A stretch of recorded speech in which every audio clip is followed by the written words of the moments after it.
짧은 스프.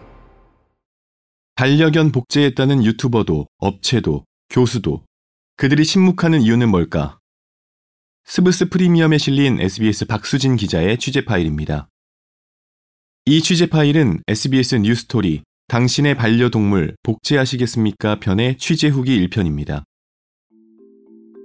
한 유튜버가 사망한 자신의 반려견을 복제했다는 영상을 본 건 지난 1월 초 출근길이었습니다.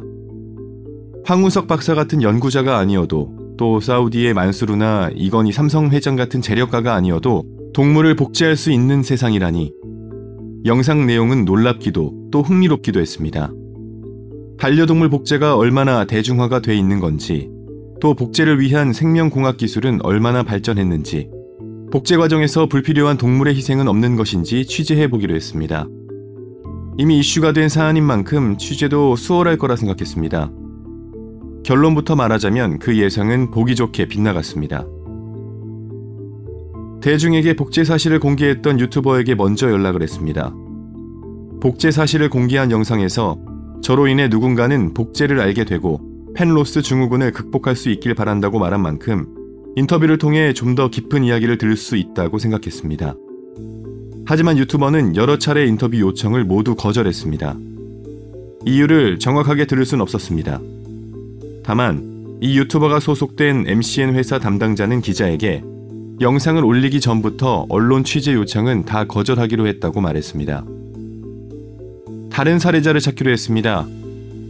이 과정에서 국내에는 반려동물 복제는 물론 연구 목적의 동물 복제도 정확히 몇 건이 이루어지고 있는지 통계가 없다는 사실을 알았습니다.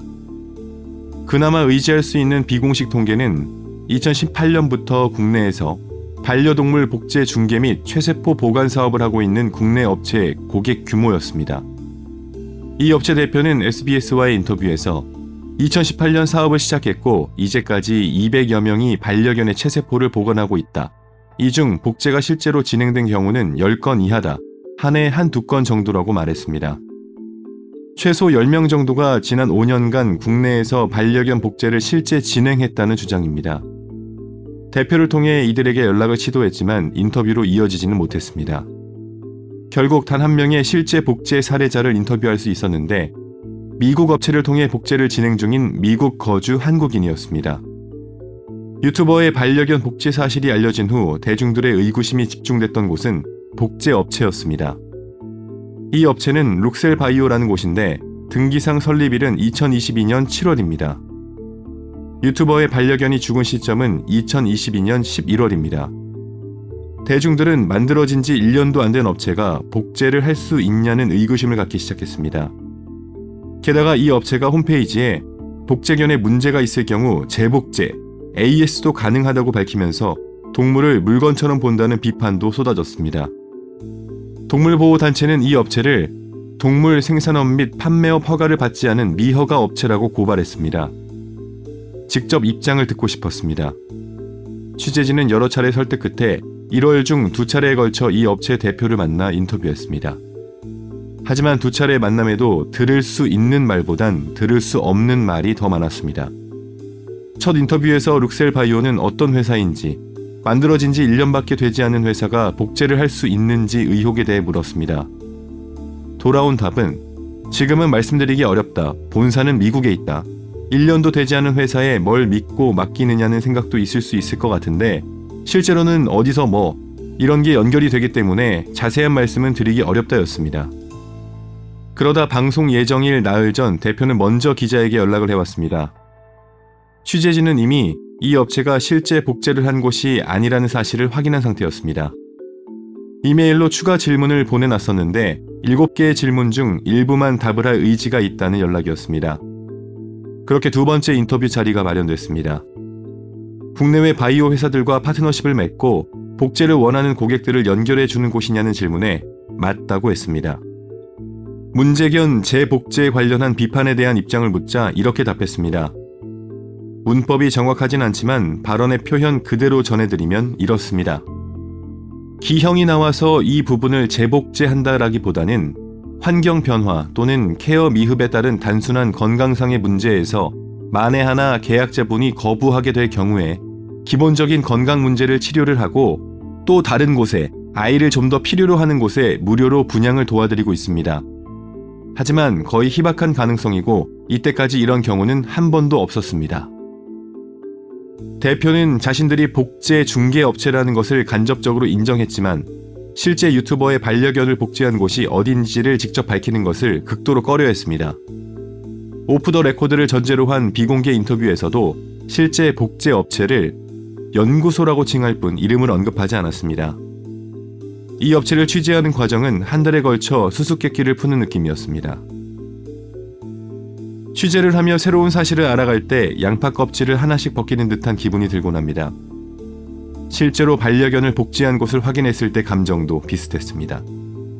취재 결과 그곳은 국립충남대학교 농업생명생명공학관 2층에 거점을 두고 있는 바이오 업체였습니다. 꽁꽁 숨어있는 업체인가 싶었는데 그렇진 않았습니다. 이 업체의 홈페이지엔 치유와 행복, 나아가 사랑을 이어주는 기술이라며 반려동물 복제 서비스를 주요 사업으로 내세우고 있었습니다. 충남대는 이 업체가 교원 출연 기업이라고 기자에게 밝혔습니다. 소속 교수가 세운 기업이라는 뜻입니다. 이 업체 대표는 김민규 충남대 동물자원과학부 교수였습니다.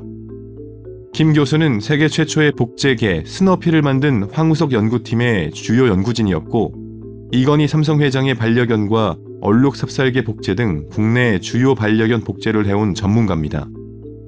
김 교수는 그동안 연구 목적의 동물 복제와 관련해선 방송, 신문 등의 인터뷰를 적극적으로 해왔습니다. 1년 전에도 돌연변이 유전자 교정 기술로 고질병을 없앤 복제견을 탄생시켰다는 내용으로 보도 자료를 냈고 방송 인터뷰에도 응한 바 있습니다.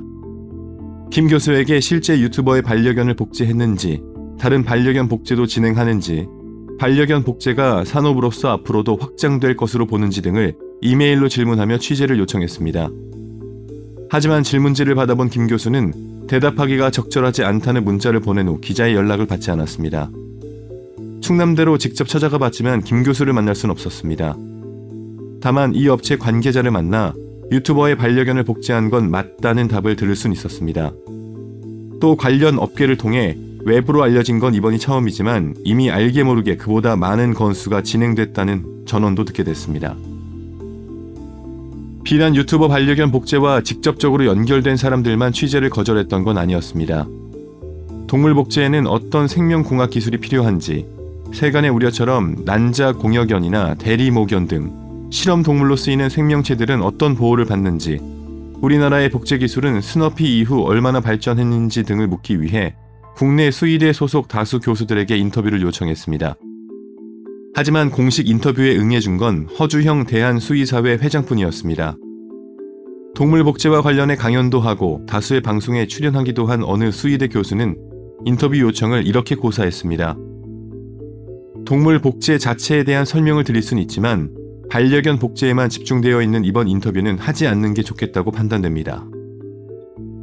방송에 음성을 사용하지 않는 조건으로 취재를 허락한 수의대 교수들은 있었는데 이분들에게 인터뷰를 꺼리는 이유를 물었습니다. 반려동물 복제에 대해선 서로 생각이 다른 분들이었는데 이 질문에 대한 답은 비슷했습니다. 꼭 상업적 목적의 복제가 아니더라도 동물 실험은 사실 여러 연구 분야에서 필수적인 과정인데 밖으로 드러나면 동물 보호 단체에게 찍히고 여러모로 곤란해지는 일이 많다는 거였습니다. 인터뷰를 했다가 또 어떤 여파가 있을지 모르니까 다들 말을 꺼내기 부담스러울 거라고 했습니다. 모두가 쉬쉬해서일까요? 동물실험 관련 주무부처인 농림축산식품부, 산하기관인 농림축산검역본부, 어디도 반려동물 복제가 어떻게, 어디서, 얼마나 이뤄지고 있는지 알지 못했습니다.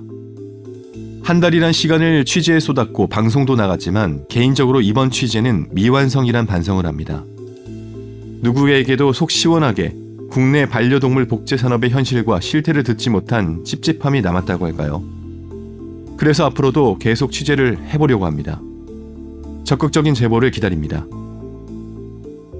여기까지 SBS 박수진 기자의 뉴스토리 취재 파일, 저는 아나운서 김윤성이었습니다. 스브스 프리미엄 앱을 설치하시면 후속 기사와 함께 더 풍성한 콘텐츠를 만나보실 수 있습니다.